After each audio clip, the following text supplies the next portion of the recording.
Two car mechanics attend a posh party in the suburbs, but the invitation may not have been as spontaneous as they originally thought. One evening, while Alex drives along the highway, he spots Susan in the car next to him. He tries to grab her attention, but the woman pays him no mind. The man continues following her vehicle until they're on a dark street next to the park. Suddenly, Alex cuts Susan off by stopping his car right in front of hers. Then, the man opens the passenger door and asks if she remembers him from the discotheque earlier. The woman asks what he wants, and he puts his hand over her mouth to keep her quiet and says it'll be over soon if she cooperates. Susan tries to get away, but Alex pushes her into the back seat where he proceeds to take advantage of her. In the middle of the deplorable act, the man grabs the locket around her neck to keep as a trophy. Because he strangled the woman during the deed, she perishes. 1 year later, in the underground garage where Alex works as a mechanic, his co-worker and friend Ricky shows off his outfit, ready for their night out on the town. The friend says the police came by looking for a stolen black Lincoln and adds that they're lucky the vehicle was already gone hours ago. So Alex says that the easiest way to get the police off their backs is to subtly threaten to hurt their families. Later, Tom and his girlfriend Lisa drive into the garage asking for help fixing their car. The mechanic says that if it's a problem with the electrical system, it'll take 3 or 4 hours to resolve and he can't make the commitment because he and his friend already have plans for tonight. Tom takes out $40, but Alex says they're better off using the money to rent a limousine. However, the enthusiastic Ricky offers to take a look at the vehicle and see if he can fix it. Moments later, Lisa shares that they're on their way to a party at Tom's uncle's cottage in New Jersey. After Ricky finally figures out the minor engine problem, Alex says he might change his mind about going to the discotheque and join the couple at the party instead. The woman clarifies that it's just a small get-together, but implies that she wouldn't mind if the mechanics came along as long as Alex promises to dance with her. Tom worriedly asks the man if it's okay to take Ricky with them because he seems a little unpredictable, so the mechanic assures him that his co-worker's harmless. Before they leave, Alex heads to his locker to grab a straight razor. In the car, Tom hands the pair the $40, but the mechanic politely refuses the payment. Lisa points out his expensive suit and says they probably make a lot of money. Alex states that the only way to get rich in the automotive industry is by dealing with stolen cars, which he claims he doesn't do. Then, the woman asks if he has a girlfriend, and the man says he does, but that they aren't on speaking terms at the moment. Ricky shares that he's single, so his friend teases that he might find someone tonight. Meanwhile, at the villa, the host, Gloria, and the couple, Glenda and Howard, wait for the other guests. Soon, the group arrives, and Lisa tells her friends that they picked up the mechanics at a garage in hopes that their enthusiasm would liven up the party. While the rich guests encourage Ricky to dance, Alex observes how they're seemingly mocking his friend. Eventually, the group tells the man to take off his clothes, so his friend pulls him aside and says he's embarrassing himself. So Lisa steps in and tells Alex to just let his coworker enjoy himself. Then, the woman takes him to the other side of the room, and as the others continue to dance, he slides his hand on her leg. Suddenly, Howard pushes Ricky and he falls to the floor. Gloria and Glenda ask if he's okay, and when he says he's alright, Tom and Howard tell him to keep drinking liquor. Soon, the group invites the mechanic to play poker. Meanwhile, Alex follows Lisa into the kitchen and they continue flirting. Then, he lifts her up on the counter and begins kissing her body. However, she pushes him away and says she's not that kind of lady. Before she leaves the kitchen, she tells him that she is gonna take a shower. Concurrently, Ricky keeps losing at poker to the other guests. Upstairs, Alex watches Lisa as she takes a shower. When she tells him to join her, the man takes off his clothes and lets the woman wash his back. However, instead of doing the deed like he expected, she jumps out of the shower. Meanwhile, the exasperated Ricky is running low on cash and says he doesn't understand why he keeps losing. Because he lost all his money, the mechanic says he's done playing. So Alex, who's had suspicions about the host's intentions, hands him $100 and tells him to be careful because they're cheating. When the man tells Tom to deal the cards slowly so he can see that he isn't cheating, Howard suddenly attacks the mechanic. Alex handily defeats both men, so Howard grabs a wine bottle to defend himself. However, the mechanic takes out the straight razor and threatens to cut Tom's throat if he doesn't put the bottle down. Eventually, he tells Ricky to deal the cards on the table and explains that he realized that the group brought them there to embarrass them, such as making them dance clothless, teasing him in the shower, and fixing the card game. To take all the money, the mechanics pretend Ricky has the winning hand and he collects all the cash on the table. Then, he asks his friend where they should go next, but Alex says they're only getting started. The man tells his coworker to choose which one of the women he wants and encourages him to take advantage of her in the living room so they can all watch. When Ricky's about to violate Gloria, Howard attacks Alex, but the man throws him to the floor. To teach the group a lesson, the mechanic cuts Tom's face with a blade. Then, the tormentor throws Howard out the back door and kicks him into the pool. When the man tries to climb out, Alex pushes his head down with his foot. To further humiliate Howard, the mechanic unzips his pants and urinates on him. Eventually, he drags the man back into the house and ties him to a table leg. Moments later, the unhinged mechanic tells Ricky to touch Gloria, but the woman fights back,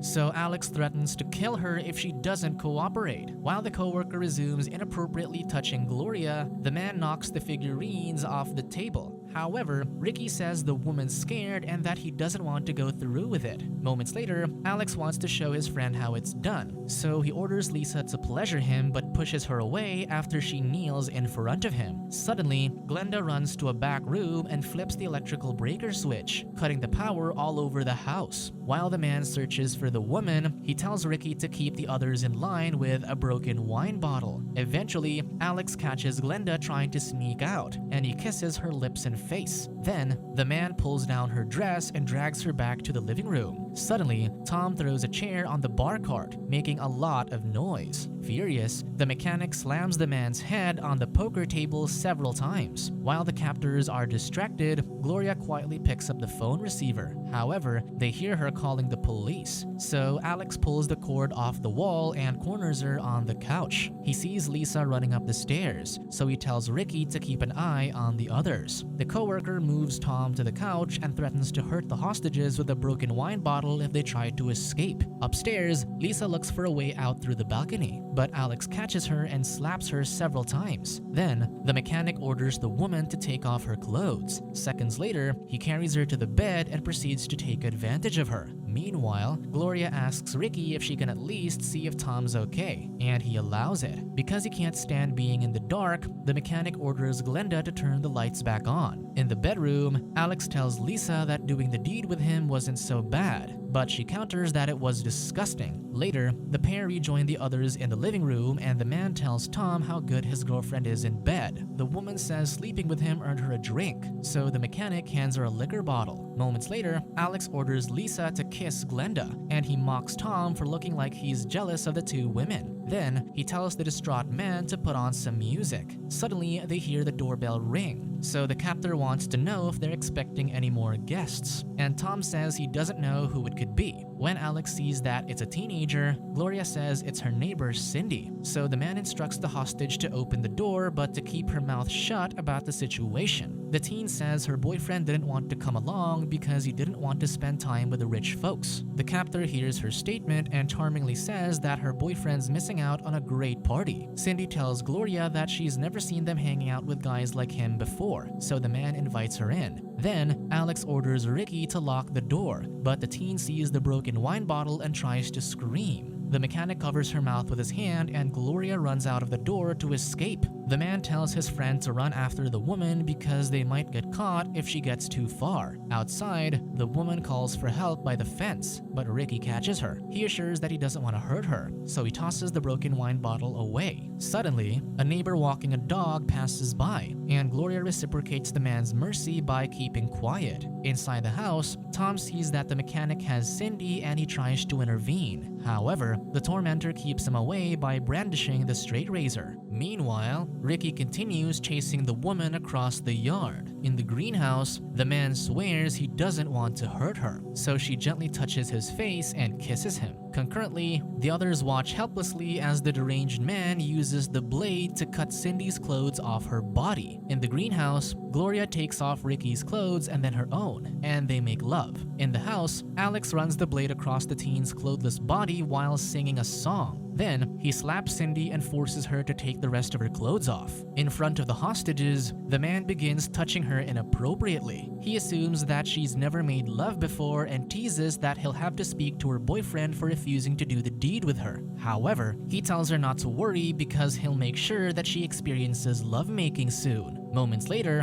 Alex removes her undergarment, pushes her to the couch, and laughs maniacally. Meanwhile, by the door, Gloria thinks Ricky is crazy for suggesting that they should go back inside the house. However, the man assures that he can talk to his friend and he'll convince him to stop because he's already had his fun for the night. The woman says they need to call the police, but he insists that he can't betray his friend. Suddenly, Alex opens the door and takes Gloria back inside. Then, he punches the hostage in the stomach for the trouble she almost caused them by escaping. Eventually, the deranged man tells Ricky that they're about to have more fun because of their latest captive, the chaste teen. When Alex tells his friend that he should do the deed with Cindy first and he can go next, the latter reveals that he already made love to Gloria. The coworker thinks they should call it a night because they've both had their fun, but the man is determined to continue tormenting the group. Then, he approaches the teen, pushes her down on the couch, and slashes her arm and body with a blade. Delighted by his sadistic ways, Alex smiles as the defenseless hostage screams in pain. Realizing that his friend has gone too far, Ricky begs him to stop. However, despite his co-worker's pleas, the unhinged captor continues cutting Cindy's legs with a razor. So Ricky reminds him about the woman last year and says that if he doesn't stop what he's doing, he's gonna end up committing the same mistakes as he did then. When the remorseful friend tries to stop the mechanic, he swings his arm, slashing the man's abdomen with a blade. After Ricky falls to the floor, Alex realizes what he'd done, so he drops the razor and cradles the man in his arms. Racked with guilt, the mechanic tells his friend that he only did it because it felt like he betrayed him. He tries to explain that he shouldn't turn his back on their friendship just because of Gloria, because she doesn't respect him. He adds that what happened to him was the group's fault because they all tried to turn them against each other. While the pair is distracted, Tom sneakily grabs a pistol from a desk drawer. As Alex grabs the blade, the armed man points the weapon at him, so he drops the razor on the floor. Realizing that he no longer has the upper hand, the mechanic tells Tom that they can resolve everything by simply talking about it.